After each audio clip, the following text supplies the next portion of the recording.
Hello everyone, welcome to PW only IAS. दोस्तों, आज का सेशन आप सभी के लिए बहुत ही इंपॉर्टेंट होने जा रहा है, क्योंकि आज के वीडियो के अंदर हम मई 2024 के बहुत इंपॉर्टेंट करंट अफेयर्स रिवाइज करने की कोशिश करेंगे। ये आने वाले आपके प्रीलिम्स के लिए बहुत ज़्यादा मददगार हो सकते हैं।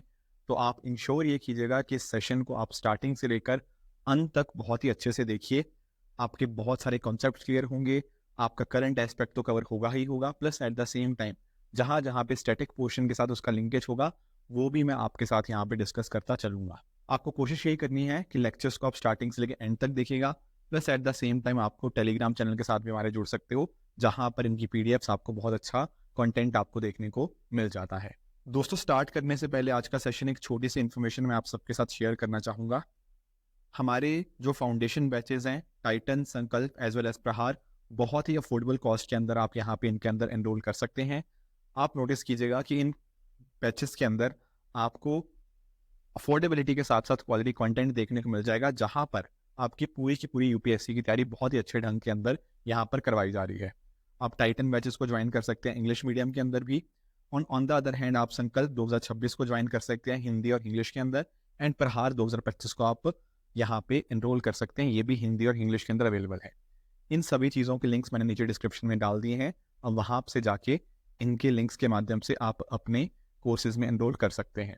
तो चलिए दोस्तों, बिना कोई देरी किए हुए स्टार्ट करते हैं अपने वीडियो को। इस सेशन का first important article reporters without borders का, एंड अपने आप में काफी चिंताजनक बात इन्होंने भी यहाँ पे बात करी है with regards to press freedom index. Actual में हुआ क्या है मैं पहले आपको बताता हूँ। एक ना रिपोर्टर्स सैंस फ्रंटियर्स है। क्या है रिपोर्टर्स सैंस फ्रंटियर, जिनको हम रिपोर्टर्स विदाउट बॉर्डर के नाम से भी जानते हैं। ये क्या है? ये एक इंटरनेशनल एनजीओ है जो बोलती है कि हम दुनिया भर में मीडिया की फ्रीडम को प्रमोट करते हैं, उनको प्रोटेक्ट करते हैं। Plus at the same time वहाँ पे जर्नलिस्ट को कितनी रिस्पेक्ट दी जाती है, कि ऐसा तो नहीं कि जर्नलिस्ट को वहाँ पे डराया धमकाया जाता है या फिर इंटरफेरेंस कितना ज्यादा होता है। ये सारी चीजें ताकि फ्रीडम प्रेस की इसको इंक्रीज किया जा पाए और जर्नलिस्ट की सेफ्टी का ध्यान रखा जा पाए, ये सब बातें करती है रिपोर्टर्स विदाउट बॉर्डर्स।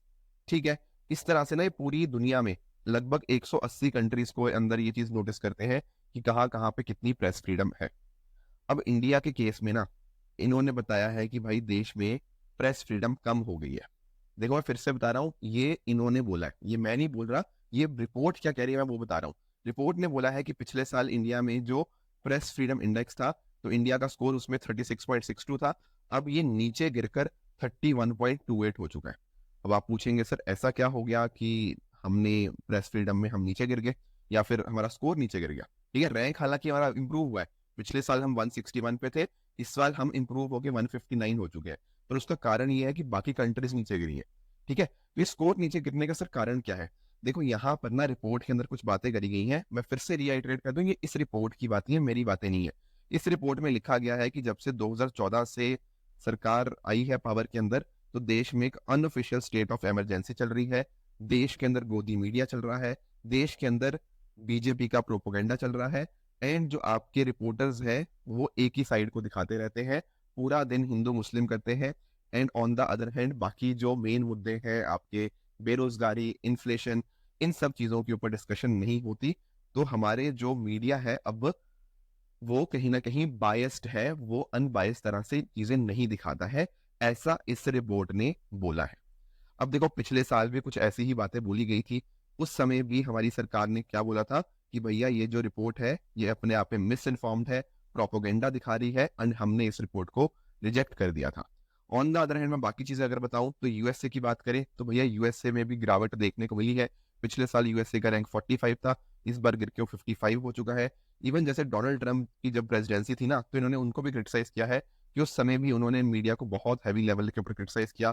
तो दुनिया भर में भी अगर हम बात करें तो दुनिया भर में ही गिरावट देखने को मिली है, ऐसा नहीं कि एक दो देशों में है, नहीं, लगभग सभी दुनिया की कंट्रीज के अंदर एक गिरावट ही देखने को मिली है। ओवरऑल अगर हम बात करें तो 7.6 पॉइंट्स ग्लोबली ये फॉल हुआ है। राइट, तो ये चीजें आपको पता होनी चाहिए कि कौन रिलीज करता है इस रिपोर्ट को, वर्ल्ड प्रेस फ्रीडम इंडेक्स को, रिपोर्टर्स विदाउट बॉर्डर्स। 180 कंट्रीज के अंदर देखा जाता है जर्नलिज्म की क्या हालत है, इसके बेसिस के ऊपर देखा जाता है political, legislative, economic, socio culture and journalist की कितनी सेफ्टी है। यहाँ पर ना आप इस पिक्चर के अंदर देख भी पाओगे, यहाँ पर आप नोटिस करिएगा कि जहां जहां पर आपको ग्रीन देखने को मिल रहा है ना, जैसे यहाँ पे सिचुएशन बहुत बढ़िया है। एंड जो जितना ज़्यादा डार्क है वहाँ पे सिचुएशन उतनी ज़्यादा खराब है। जैसे फॉर एग्जाम्पल अगर हम बात करूँ इरित्रिया की, इरित्रिया यहाँ पे लोएस्ट आया है इस पर्टिकुलर रैंकिंग के अंदर। उनके अलावा अफगानिस्तान, सीरिया, ये सेकंड और थर्ड पे है। एंड टॉप किया है नॉर्वे और डेनमार्क ने कि यहाँ पर प्रेस फ्रीडम काफी अच्छी खासी है, ऐसा इस रिपोर्ट ने यहाँ पे बताया है। इंडिया का फॉल क्यों हुआ है मैंने आपको वो भी समझा दिया, पर हालांकि इंडिया 2 साल पहले 150 रैंक पे था, 2023 में और गिर के हम 151 161 हुए, अब हम 159 पे आ चुके हैं। तो यहाँ पे इंडिया ने 2 रैंक इंप्रूव जरूर किया है, पर इसका पीछे कारण है कि बाकी कंट्रीज की रैंकिंग नीचे गिरती हुई हमें देखने को मिल जाती है। ठीक है दोस्तों, अगले टॉपिक की तरफ बढ़ते हैं। अगला हमारा टॉपिक है आर्टिकल 361 के रिगार्डिंग। देखो जो वेस्ट बंगाल के गवर्नर है ना, उनके अगेंस्ट एक कंप्लेंट आई है। कंप्लेंट किस चीज की है? सेक्सुअल हरासमेंट की। केस अपने आप में काफी गंभीर है, पर अगर हम बात करें आर्टिकल 361 की तो उसकी वजह से उनको क्या मिल जाएगी? कॉन्स्टिट्यूशनल इम्यूनिटी मिल जाएगी। अब है क्या? देखो आर्टिकल 361 की बात करें तो यहाँ पे बात करता है कि गवर्नर को प्रोसिक्यूट करने के ऊपर एक टोटल प्रोहिबिशन आपको यहाँ पे देखने को मिल जाती है। एक्चुअली आपको मैं थोड़ा बताता हूँ, जब मैं बात करता हूँ ना आर्टिकल 361 की, यहाँ पे लिखा गया है कि कोई भी क्रिमिनल प्रोसीडिंग्स आप नहीं कर सकते अगेंस्ट द प्रेसिडेंट और the governor of the state. उनके अगेंस्ट कोई चीज कंटिन्यू नहीं कर सकते। साथ ही साथ जब तक वो अपने उसमें है तो उनका अरेस्ट का, इम्प्रिजनमेंट का, उसके रिगार्डिंग भी कोई प्रोसेस इशू नहीं किया जा सकता। हालांकि सिविल प्रोसीडिंग्स जो होती है ना, वो यहाँ पे इसके अगेंस्ट इशू करी जा सकती है, पर उसके लिए भी उनको नोटिस वगैरह देना पड़ता है। ठीक है ना, तो इस तरह से आप नोटिस करोगे। बाकी जो भी उनकी ड्यूटीज होती है उनके लिए वो किसी भी कोर्ट के अंदर यहाँ पे आंसरेबल नहीं होते हैं। जो पुलिस वगैरह को एक्शन लेना होता है इस तरह का, आपका जैसे स्पेशली क्रिमिनल एक्शन की बात करूं, तो वो तभी ले सकते हैं जब वो अपने ऑफिस से, उनका ऑफिस खत्म हो चुका है, या तो उन्होंने रिजाइन कर दिया है या फिर उनका कॉन्फिडेंस अब खत्म हो चुका है प्रेसिडेंट का उनके ऊपर। उसी केस में उसके बाद जाके ही इनके ऊपर एक्शन लिया जा सकता है। बहुत सारे जुडिशियल केसेस भी हुए हैं, जैसे for example Rameshwar Prasad versus union of India case. यहाँ पर भी इन्होंने, सुप्रीम कोर्ट ने यही बात करी थी कि किस तरह से गवर्नर के पास इम्यूनिटी होती है। Plus at the same time जो कल्याण सिंह जी है ना, यूपी के चीफ मिनिस्टर जो हुआ करते थे, तो उनके ऊपर भी यहाँ पे बात करी गई थी 2017 के अंदर कि उनके अगेंस्ट जो 1992 के अंदर बाबरी मस्जिद को डिमोलिश किया गया था, तो इनके अगेंस्ट फ्रेश चार्जेस लगाए जाए। पर एक्चुअल में 2017 के अंदर ये राजस्थान के गवर्नर थे, तो राजस्थान के गवर्नर थे तो इनके ऊपर एक्शन लिया नहीं जा सकता था। तो ये कुछ ऐसी चीजें होती हैं जहां पे हमें देखने को मिलता है कि कैसे गवर्नर्स को इम्यूनिटी मिलती है अंडर आर्टिकल 361। तो ये पूरा केस ना गवर्नर ऑफ राजस्थान का, ये उसी के साथ यहाँ पे लिंक करता है। दोस्तों अगला हमारा टॉपिक है Madras high court upholds doctors bond agreement. देखो एक्चुअल में क्या होता है ना, जैसे लोग एमबीबीएस करते हैं, ठीक है ना, फिर उसके बाद एमडी करते हैं या एमएस वगैरह करते हैं, राइट। अब ना हर स्टेट का अपना अपना प्रोसेस चलता है। क्या मतलब? देखो जैसे फॉर एग्जांपल, या तो अब एमबीबीएस या एमडी करते टाइम आप एक गवर्नमेंट हॉस्पिटल में एडमिशन ले सकते हो जहाँ पे फीस वगैरह बहुत ही कम होती है। ऑन द अदर हैंड आप प्राइवेट हॉस्पिटल में लेते हो जहाँ पर फीस सर बहुत बहुत ज्यादा होती है डॉक्टर्स के लिए, तो है ना। तो ये चीजें आपको पता होंगी। अब देखो जब गवर्नमेंट हॉस्पिटल के अंदर आप यहाँ पे एडमिशन ले रहे हो बहुत ही कम फीस के अंदर, तो एक्सपेक्टेड ये रहेगा कि आप बाद में पता क्या करोगे, आप बाद में कहीं और जाने से पहले आप वहां के लोगों को क्या दोगे? सर्विसेज प्रोवाइड करोगे। कहने का मतलब क्या है, मैं आपको समझाता हूँ। जैसे एमबीबीएस पता क्या होती है? 4.5 साल की होती है, फिर 1 साल की इंटर्नशिप होती है। अब अगर आपने गवर्नमेंट हॉस्पिटल में पढ़ाई करी है जहां पर फीस बहुत ज्यादा सस्ती थी, तो सरकार आपसे एक्सपेक्ट करेगी कि मान लो 1 साल आप वहां काम करोगे। ये काम क्यों कर रहे हो? क्योंकि देखो आपके लिए इतनी कम फीस के अंदर ये चीज थी, तो आपकी एक्सपेक्टेड है, आप ये आपसे एक्सपेक्टेशन ये है कि आप भी ह्यूमैनिटी के लिए सर्व करोगे। तो 1 साल का ना आपका बॉन्ड होता है कि आपको 1 साल वहां पे काम करना ही करना है। सर अगर मैं ना काम करना चाहूँ तो कुछ पैसे पे करने पड़ेंगे, मान लो 5 लाख हो गया या ऐसे कुछ। सिमिलर मैनर में आप एमडी एमएस करते हो किसी पर्टिकुलर गवर्नमेंट हॉस्पिटल से, तो वहां पर भी ये चीज एप्लीकेबल होती है। मैं फिर से बता दूं, ये स्टेट टू स्टेट वेरी करता है, ठीक है ना। एजुकेशन एक स्टेट मतलब एजुकेशन के रिगार्डिंग आपकी मतलब ऐसे तो कॉन्फ्रेंस लिस्ट में आता है, पर स्टेट्स भी इसके रिगार्डिंग अपने अलग अलग कानून बनाते हैं। तो आप नोटिस करोगे हर स्टेट टू स्टेट में ये चीज अलग है। किसी जगह 1 साल का बॉन्ड है, किसी जगह 2 साल का बॉन्ड है, कितने पैसे देने हैं वो भी अलग अलग जगह पे अलग अलग आपको देखने को मिल जाता है। तो अभी ये मुद्दा गया था मद्रास हाई कोर्ट के अंदर। वहां कुछ बच्चों ने बोला यार ये बॉन्ड वगैरह हमसे मत साइन करवाया करो, ठीक है ना। ये मतलब कहीं ना कहीं ये इशू है, मतलब कि आप पब्लिक हॉस्पिटल में बोलते हो कि 2 साल के लिए सर्व करना है, ये बात ठीक नहीं है। तो कहीं ना कहीं मद्रास हाई कोर्ट ने बोला कि नहीं, ऐसा कुछ नहीं है, बॉन्ड एग्रीमेंट बिल्कुल ठीक चीज है। मद्रास हाई कोर्ट ने ये बोला कि देखो मेडिकल प्रोफेशन का ऑब्जेक्टिव ही क्या है कि कहीं ना कहीं वो ह्यूमैनिटी को सर्विसेज दे पाए, राइट?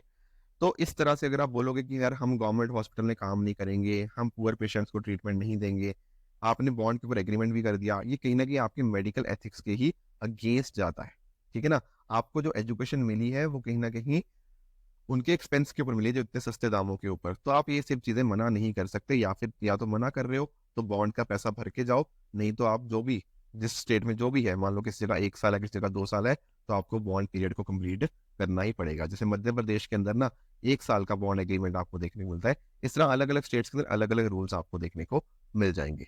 और बात थी यूएपीए के ऊपर, बात थी न्यूज़ क्लिक के ऊपर जो अरेस्ट हुआ था उसके बारे में। तो हुआ ये, न्यूज़ क्लिक असल में एक वेबसाइट है जिसके ऊपर आरोप ये लगा था कि ये असल में चाइना से फंडिंग लेके और चाइनीज प्रोपेगेंडा को इंडिया में स्प्रेड कर रहे थे, और इलीगल एक्टिविटीज़ का भी इनके ऊपर आरोप लगा था। इनके चीफ एडिटर को अरेस्ट किया गया था यूएपीए केस के अंतर्गत। अब मामला ये था कि इस अरेस्ट को कोर्ट ने साइडलाइन किया था और यहाँ कुछ बातें कहेंगे, जैसे राइट टू बी इन्फॉर्म्ड या ग्राउंड टू अरेस्ट, कौन से कॉन्स्टिट्यूशनल आर्टिकल से जुड़ी हुई है, क्या इसका रेलेवेंस है, ये हमें पता होना चाहिए, ठीक है? अब कहा यह जाता है कि भाई फंडिंग आपको चाइना से मिली, इस वजह से वो अरेस्ट हुए। ये न्यूज़ जो है हमारे लिए उतनी इंपॉर्टेंट नहीं है, लेकिन जो रीज़न दिए गए सुप्रीम कोर्ट की जजमेंट में, उन्होंने कहा कि एफआईआर इलीगल है।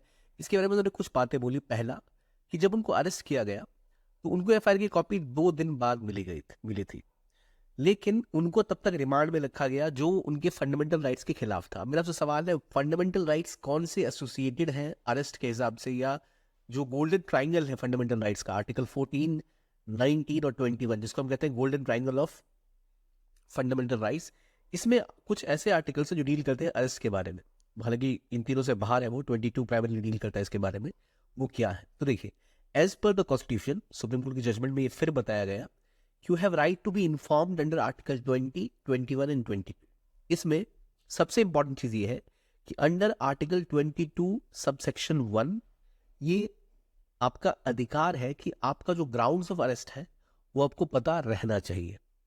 और यहां पर यह भी बोला गया कि जो लॉज है, जैसे यूएपीए के बारे में हमने कल जाना था, यूएपीए के अंदर 180 दिन तक किसी को आप रख सकते हैं रिमांड में, लेकिन वो भी बोला गया था कि यूएपीए जैसे लॉज के मामले में भी किसी व्यक्ति के पास ये फंडामेंटल राइट है कि वो उनको इन्फॉर्म किया जाए कि किस ग्राउंड पर उन्हें अरेस्ट किया जा रहा है। यहाँ 2 चीजें हैं, एक होती है रीजन ऑफ अरेस्ट और एक होता है ground of arrest. Reason of arrest मतलब होता है क्या कारण है अरेस्ट करने के, जैसे कई सारे कारण हो सकते हैं कि तबाही मच जाएगी, आप कुछ आतंकवादी गतिविधियां कर रहे हो, कोई भी कारण हो सकता है। लेकिन ग्राउंड्स ऑफ अरेस्ट देना बहुत जरूरी है कि what is the reason of you getting to be arrested, आप ही को क्यों अरेस्ट किया जा रहा है, that is the ground of arrest. तो कोर्ट ने बोला है ground of arrest is your right, जिसके हिसाब से आपको पता होना चाहिए। तो अगर आपसे ऑप्शन में दिया जाए ग्राउंड ऑफ अरेस्ट या फिर रीजन ऑफ अरेस्ट, तो ग्राउंड ऑफ अरेस्ट की बात की, किस ग्राउंड्स पे, किस बिना पे किसी को गिरफ्तार किया जा रहा है, ये जानना उनका अधिकार है। और प्राइमरीली ये किसके अंदर आएगा, आर्टिकल 22 सबसेक्शन 1 के अंतर्गत आता है ये, कि आपको पता होना चाहिए, आपको रिटर्न में मिलना चाहिए कि किस ग्राउंड में आपको अरेस्ट किया जा रहा है, सभी फैक्ट्स के साथ। और सुप्रीम कोर्ट ने इसी हिसाब से फिर उनको बेल दिया कि भाई इनको बताया नहीं गया था, भाई लीगल है ये। अब दूसरी बात आती है किसके अंतर्गत इन्हें अरेस्ट किया गया था, यूएपीए के अंतर्गत। मैंने आपको पहले भी पूछा था यूएपीए कब लागू हुआ था, कब फॉर्म में आया था। 1967 में असल में पहले बन के तैयार हुआ था। आज जो है वो 2019 वाला वर्जन हमारे देश में लागू है, जिसके अंदर आप किसी इंडिविजुअल को भी अरेस्ट कर सकते हो, जो इंडिया के बाहर सिटीजन है उसके ऊपर भी लागू होता है, फॉरेन व्यक्ति के ऊपर लागू हो सकता है, शिप एयरक्राफ्ट आप इंडिया से बाहर भी कोई क्राइम है उसमें भी लागू हो सकता है। इन्वेस्टिगेशन कौन करता है, तो एनआईए करती है। इसमें जो बदलाव रिसेंटली किए गए उसमें यह था कि टेररिस्ट एक्टिविटीज के खिलाफ भी ये लागू हो सकता है। जो इंडिविजुअल है उसको आप ऐसे टेररिस्ट भी डिक्लेयर कर सकते हो, और पहले इस प्रावधान नहीं था कि इंडिविजुअल को आप टेररिस्ट डिक्लेयर कर पाओ। तो शेड्यूल 4 जो एक्ट है उसमें बिना ड्यू प्रोसेस के भी बदलाव किया जा सकता है कि हाँ ये आतंकवादी है, उसके बाद उनको यूएपीए के अंतर्गत अरेस्ट किया जा सकता है। याद रखिए, ग्राउंड्स ऑफ अरेस्ट आपका अधिकार है जानना, रीजन ऑफ अरेस्ट ना भी बताया जाए, ग्राउंड्स ऑफ अरेस्ट पता होना चाहिए किसके अंदर है, 22A के अंतर्गत। यूएपीए कब लागू हुआ, कौन सी इन्वेस्टिगेशन एजेंसी इसको लीड करती है, क्या इसमें बदलाव किए गए। अभी जो एनआईए है उनके डीजी जो है वो अगर किसी के ऊपर यूएपीए लगता है तो कोई प्रॉपर्टी के आसपास कोई सी चीज है जिनको पता चलेगी ये प्रॉपर्टी किसी चीज में संलिप्त है, तो उसके ऊपर भी सीजर या अटैच करने का अधिकार एनआईए को मिलता है अंडर यूएपीए। ठीक है, यूएपीए की फुल फॉर्म बताइए क्या है, कल हमने डिस्कस किया था, कमेंट सेक्शन में लिखिए। अब फिर आते हैं उस टॉपिक पे कि भाई right to be informed in case of arrest, ये क्या कहानी है।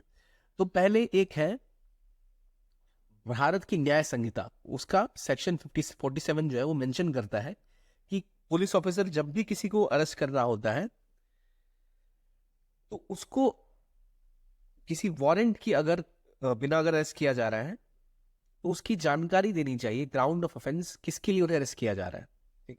ये क्लियरली मेंशन्ड है बिना किसी वारंट के लिए कि अगर किसी को आप अरेस्ट करें, उस व्यक्ति को बताना पड़ेगा वो क्या उसने ऐसा ऑफेंस किया है, क्या क्राइम के इसके बदले मुझे किया जा रहा है। और अगर वो जो क्राइम है वो बेलेबल है तो उनको ये भी बताना पड़ेगा कि वो बेल पे छूट सकते हैं, इनका अधिकार है और क्या इसका सिस्टम है, उन्हें बताना अधिकार होता है under section 51A of CrPC, section 49 इन भारतीय न्याय संहिता। पहले सीआरपीसी था, अब बीएनएसएस कहते हैं इसको। ठीक है, ये तो हमने समझ लिया। अब कॉन्स्टिट्यूशन में क्या है, आर्टिकल 22 कि अरेस्टेड व्यक्ति को ग्राउंड्स ऑफ अरेस्ट पता होनी चाहिए, किस ग्राउंड पर अरेस्ट किया जा रहा है।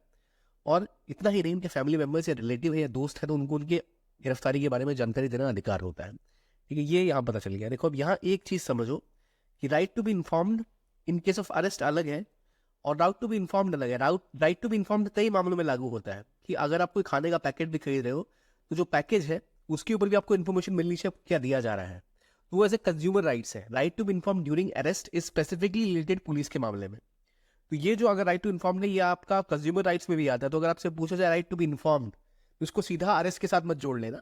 Right to be inform generally भी ट्रांसपेरेंसी की बात करते हैं कि इन राइट टू इन्फॉर्मेशन हमारी आरटीआई जो है वो भी असल में इसी के अंदर काम करती है कि आप किसी भी सरकारी संस्था से पूछ सकते हैं कि निर्णय या जो भी आप जानना चाहें आप उनको एक एफिडेविट देके या फिर एक एप्लीकेशन लिख के पता कर सकते हैं। तो कंज्यूमर राइट्स और एक नॉर्मल सिटीजन की राइट है इन्फॉर्म होने की वो अलग है और अरेस्ट वाली मामला थोड़ा और डिटेल में चला जाता है। तो यहाँ जब हम बात करें राइट टू बी इन्फॉर्म्ड, यहाँ कंज्यूमर प्रोटेक्शन एक्ट 1986 का आता है जिसके अंदर आपके पास एक लीगल राइट है to know, to be informed कि क्या चीज आप कंज्यूम कर रहे हो, क्या चीज आपको बेची जा रही है। अगर आप डेटा आपसे लिया जा रहा है, सरकार का आपका फिंगरप्रिंट अगर लेती है या रेटिना का स्कैन लेती है, आइरिस का स्कैन लेती है, तो वो आपको इन्फॉर्म करेगी कि आपका पर्सनल डेटा कहाँ कहाँ यूज होगा। That is your legal right and now this is a ground to be, वो जो आपको पता चलना चाहिए कि किस ग्राउंड पे आपको अरेस्ट किया जा रहा है, that is your fundamental right. ठीक है, ये समझ गए हम डिफरेंस। आरटीआई जैसे मैंने बताया आपको 2005 का या 2000 सेक्शन 8 जो है इसका ये भी बताता है कि कुछ चीजें डिस्क्लोज नहीं की जा सकती लेकिन बाकी चीजें आपको जानकारी मिलना आपका अधिकार है। तो फंडामेंटल राइट, लीगल राइट का डिफरेंस क्या है? Right to information and right to be informed on the grounds of arrest, दोनों अलग अलग चीजें हैं। फंडामेंटल राइट और लीगल राइट का अंतर आपको समझ आ गया। इस केस में ये जानकारी हमें देनी चाहिए थी, मिल गई। दोस्तों सुप्रीम कोर्ट के द्वारा एक बहुत ही इंपॉर्टेंट यहाँ पे निर्णय दिया गया है।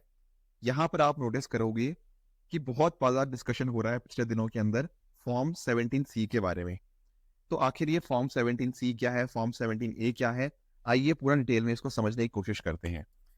देखो दरअसल में ना, मान लीजिए कि आप किसी इलेक्शन में खड़े हुए, ठीक है। अब आप जिस भी इलेक्शन में खड़े होते हैं, मान लो जैसे आप लोकसभा के इलेक्शन में खड़े हुए हैं, ठीक है। अब लोकसभा का इलेक्शन एक जगह थोड़ी होगा, बहुत सारे अलग अलग आपके पोलिंग बूथ होंगे, राइट। उनके अंदर इलेक्शंस होता है। अब हर बूथ के ऊपर बहुत सारे लोग आएंगे जिनको अपनी वोटिंग करनी होगी, बिल्कुल ठीक बात है। तो एक ना फॉर्म होता है, फॉर्म 17A। पहले 17A समझाता हूँ, फिर 17C के ऊपर आता हूँ। 17A के अंदर पता क्या होता है, जो भी आपका पोलिंग अधिकारी होता है, ठीक है ना, जो पोलिंग बूथ के रिगार्डिंग जो भी अधिकारी होता है उनका, वो यहाँ पे क्या करता है, फॉर्म 17A के माध्यम से जो भी वोटर वोट देने आया है उसका पूरा डेटा उसके पास होता है। चलो ठीक है, अब बात करते हैं फॉर्म 17C की, जिसके ऊपर सारा मतभेद हो रखा है आज के समय। एक्चुअल में क्या है ना, फॉर्म 17C के दो पार्ट्स होते हैं, एक है आपका पार्ट 1 एंड दूसरा होता है आपका यहाँ पे पार्ट 2। अब जो फॉर्म का पार्ट 1 है वो तब भरा जाता है जब कहीं ना कहीं वोटिंग होती है। जैसे मान लो आज वोट हो गया यहाँ पे, तो इस पोलिंग बूथ के ऊपर ये सारी चीजें देखी जाएंगी। क्या चीजें देखी जाएंगी कि कितने इलेक्टर असाइंड है उस बूथ के लिए, कितने रजिस्टर्ड वोटर्स है उस एरिया के अंदर, कितने लोगों ने वोट नहीं दिया, कितने लोगों को वोट दिया, करने नहीं दिया गया, टोटल नंबर ऑफ वोट्स कितने रिकॉर्ड हुए ईवीएम के हिसाब से। एंड इस हिसाब से फिर पूरा डेटा यहाँ पे आ जाता है। तो हमारे पास ना एक प्रॉपर नंबर बन जाएगा कि कितने लोगों ने एक्चुअल में वोट दिया है, सारे वोट हटा के जो कि कहीं ना कहीं इनवैलिड वगैरह थे। ऑन द अदर हैंड, जब वोटिंग हो चुकी है एंड जब रिजल्ट आएंगे, जिस दिन काउंटिंग होगी, तब ना यहाँ पे फॉर्म 17C का पार्ट 2 को फिल किया जाता है।